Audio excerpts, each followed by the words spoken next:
Hello, guys, and welcome back to another episode of Digital Marketing Vlogs. So, for those of you who are new and didn't got a chance to watch the first episode, so this is a new series on my channel that I'm starting where I'm going to post, uh, new weekly series. So, I'm going to be posting about my previous week, what are the new things that happened in my professional life, some strategies that I'm thinking to apply, and what are the results of some old strategies that I applied and see how it went.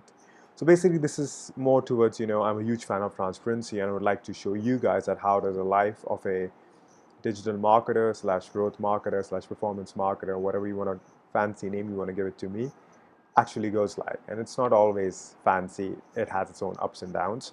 So for those of you who hasn't watched episode 1, you can watch it by clicking on that I button. I think it appears there only. I'm still new to this. But let's get started and let's go to the first update. The first update is, of course, going to be about the blog that I'm working on, which is called Are You an Alpha? If you guys, didn't check out the blog from the previous episode, sorry English, but I know you got the point. This is the blog, how it looks. The link will still is going to be in the description if you want to go check it out.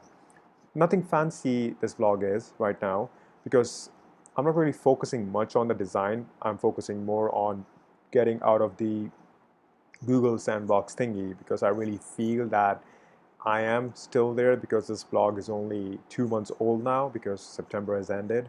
And the thing is that I'm fighting in a very competitive niche like lifestyle. There are very huge brands and many websites which are there in the lifestyle world. Well, most of them are for women, but then there are also a lot of websites for men as well. And I'm trying to outrank them.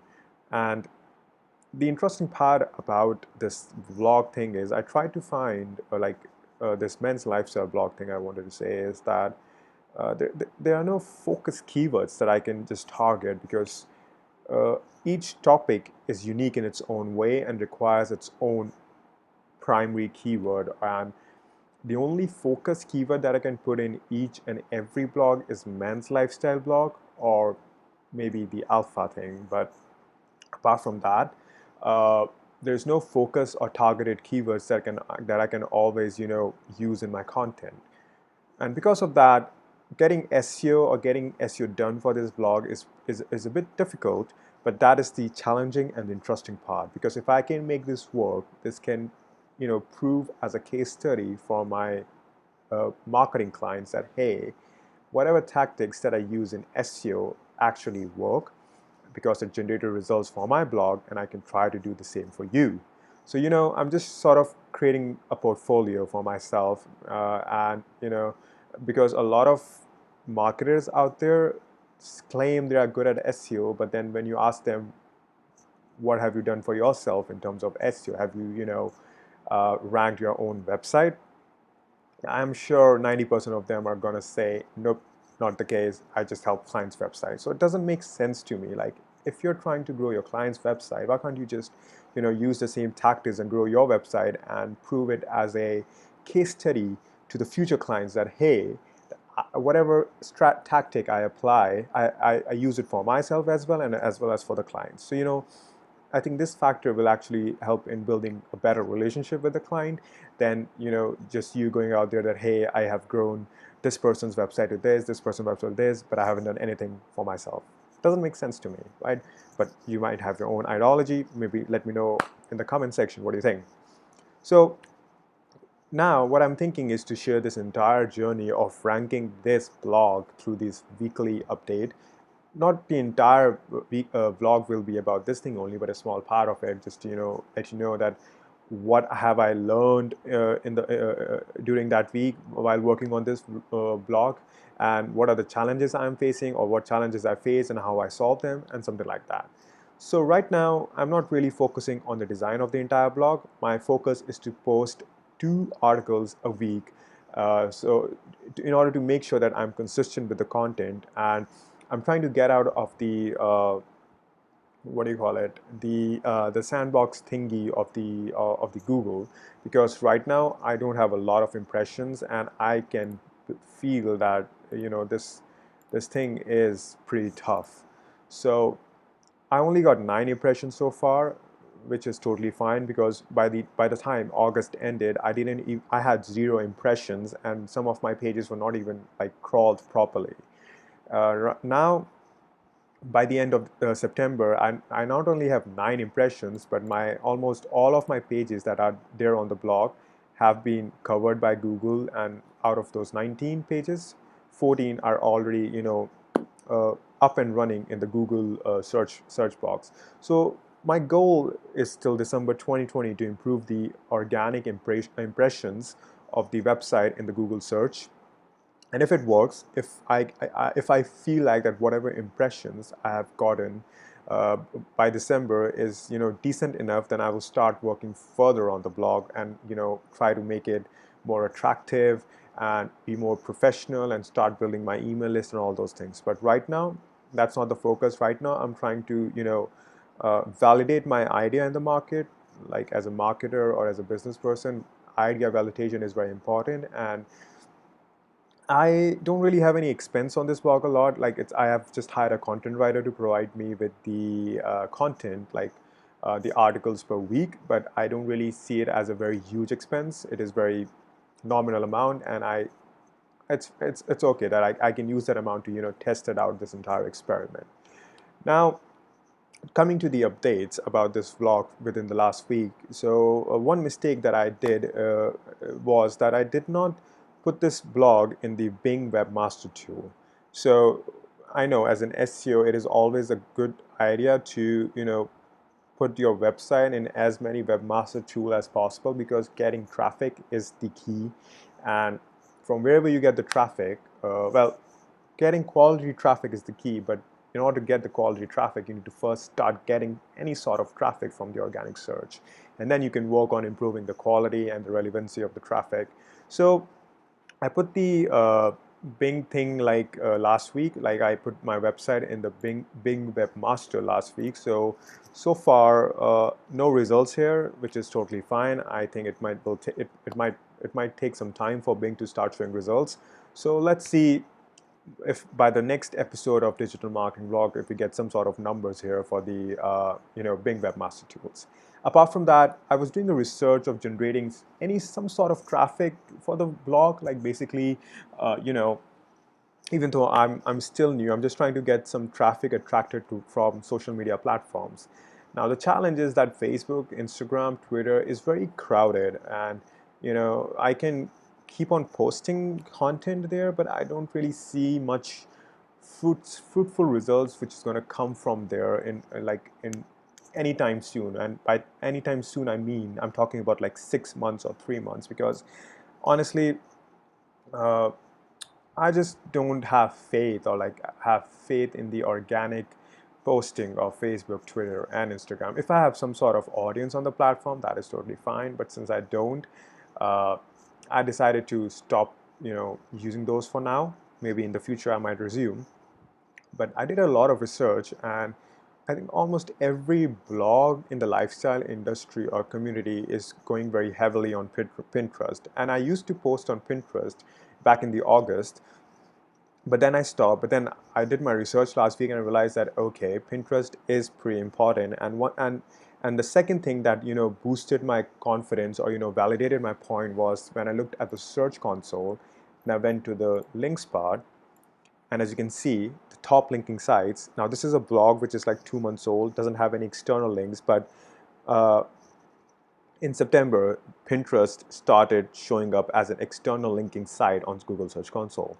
So this means that, whatever people who wrote on the internet, whoever those people are who wrote on the internet, that Pinterest helps in the SEO of the blog, I think that is at some point also is pretty much valid. And I'm not sure how valid it is, but looking at this, I think it is worth a shot to start, promoting my blog on Pinterest, which I have started doing once again since last week only. And my monthly viewers, which was like only 2 by the first week of September, has now reached 34. by the end of September. So I think Pinterest is doing its job. I still don't have any traffic coming from Pinterest, but I think if I stay consistent, the traffic will follow, and hopefully by December I will start getting some traffic from Pinterest, which is fine. So this is it for the Argon Alpha blog. I'm going to post about what's going to go next in the next digital marketing blog, which is going to be on Sunday. So I think if I haven't mentioned this, if I've already, if sorry, English, not my first language. So if I have not already mentioned this, I will be posting this digital marketing blog every Sunday because, it gives me a good idea to cover Monday to Saturday and, brainstorm whatever I have learned and whatever I want to share with you guys on the blog. So this is it for the RU and Alpha blog. So let me just close it down. Poof. So let's come to Straight Talk. So in my last episode, I told you guys about Straight Talk Consulting, which is basically a UK-based growth consulting firm, which helps startups which are between pre-series and Series A, investment rounds, and we try to help them learn to scale. Like basically, tell them when it's the right time to put in more money, which skills channel you want to use, something like that. So now, since and this is Dan, by the way, he's the founder of Straight Talk, and I report directly to him. And we were auditing our lead generation process last week, and we realized that we have a lot of marketing qualified leads in the pipeline, and there's no clear process. All right, Nilanja, what is marketing qualified lead? So for those of you who doesn't know, I created a small, Google Doc showing my where I wrote my own definition. So basically, there are two sort of leads in the business world. So, well, let's put it that way. So when a person shares their information with you, like their contact information, that person becomes a lead. Now, when we first interact that person, we need to find out whether that lead is a marketing qualified lead or a sales qualified lead. Now, what does both of them means is, so marketing qualified lead is basically the lead which is relevant for the company, but at the moment can't be closed by the sales team because of X reason. We've like maybe the person doesn't have finances to hire us right now, but the company has potential, and we believe it has potential that it will soon be able to raise the finances. Second can be that the company is not 100% to the stage where we want it to be, so that we can start working with them. So it can be any reason based on our process and our experience, but we know that lead is potential and it has the potential to get closed in the future, so we put it into marketing qualified lead, or MQL. Then the second thing is the SQL, which is basically the lead which is relevant for the company and the sales team can close it. Like we just have to work on it, and within the sales cycle, we will be able to close that lead, whatever our sales cycle is, right?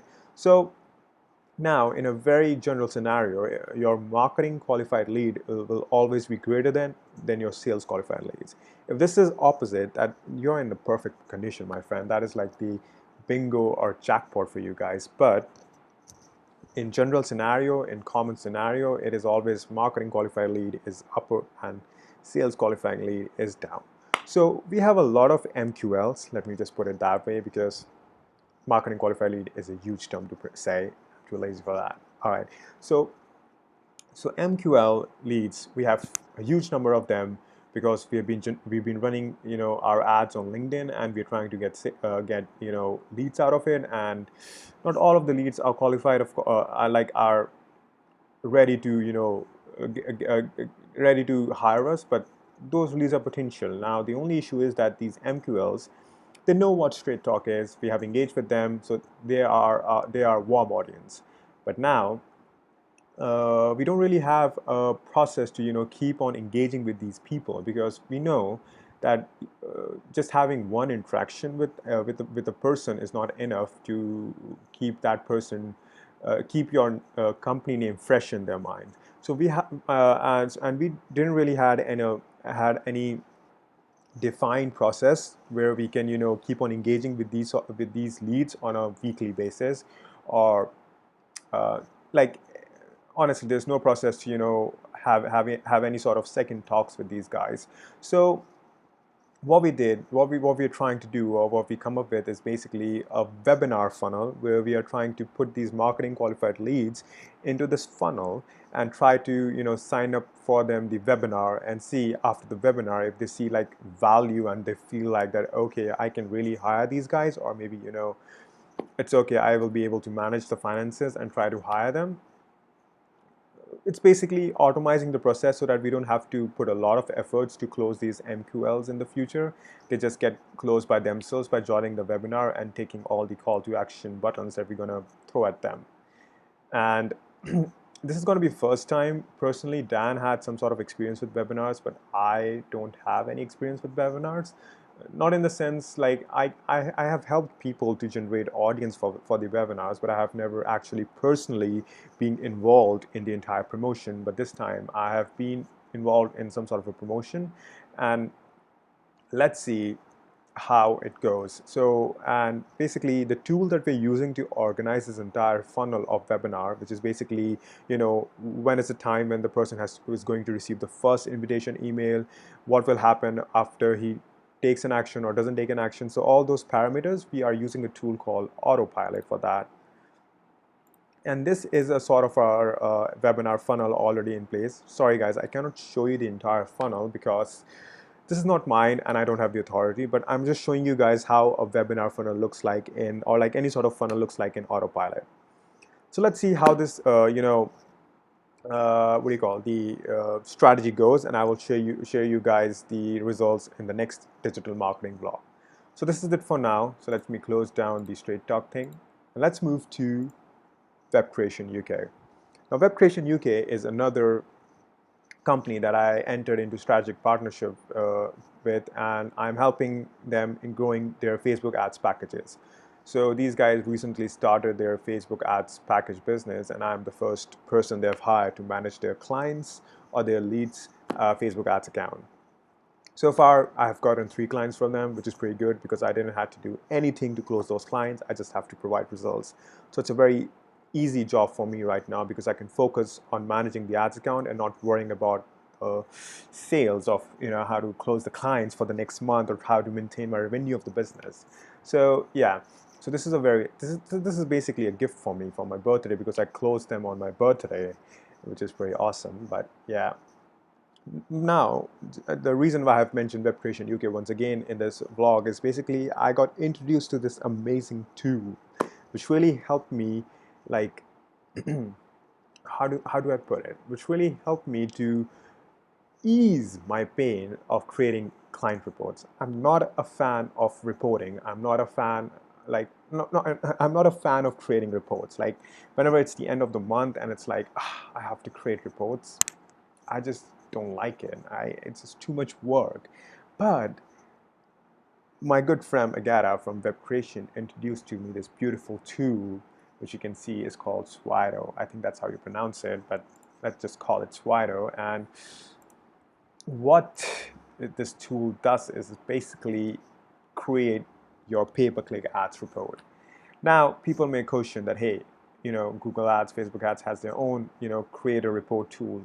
That tool is pretty complex and it doesn't provide every information that I want to show in the freaking report, and I just don't like it, and that's my reason. So before this, I was just using or creating reports manually in a PowerPoint or Google Slides, but now, because of this Slido thing, I'm able to create the report within 5 minutes. I just have to create a template which I can use across almost every client.